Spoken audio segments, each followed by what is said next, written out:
আসসালামু আলাইকুম। আজ ২ দিন যাবৎ আমার মন শরীর দুইটার একটাও ভালো নেই। কারণ একেতে অসুস্থ আর দুইতে আমার মুরগির বাচ্চাগুলোও অসুস্থ। আমাদের মুরগির বাচ্চার ২ দিন যাবৎ চুনা পায়খানা এবং মুরগিগুলো ঝিমাচ্ছে। তো আজকে ডাক্তারের পরামর্শ নিয়ে একটা ওষুধ আমরা ব্যবহার করব মুরগির জন্য। তো আমরা সর্বপ্রথম আমার হাতে যে ওষুধটি দেখতেছেন, আমরা এই ওষুধটি সর্বপ্রথম ২-৩ ঘন্টা ব্যবহার করেছি। ২-৩ ঘন্টা ব্যবহার করার পরে আমরা লাইসোবিট ব্যবহার করব, কারণ হলো চুনা পায়খানা হলে শরীর দুর্বল হয়ে যায়। এজন্য আমরা এই লাইসোবিট ওষুধটা ব্যবহার করব। লাইসোবিট ওষুধে দুর্বলতা কাটাবে এবং রোগ প্রতিরোধ ক্ষমতা বৃদ্ধি করবে। এই জন্য সর্বপ্রথম আমরা ১ লিটারের জন্য ১ গ্রাম ওষুধ মেপে নিলাম।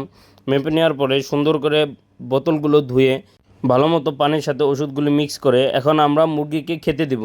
তো আপনাদের একটা কথা বলা হয়নি, ভিডিওর শুরুতে আমি দেখেছেন মুরগির বাচ্চাগুলোকে দাবড়াচ্ছি।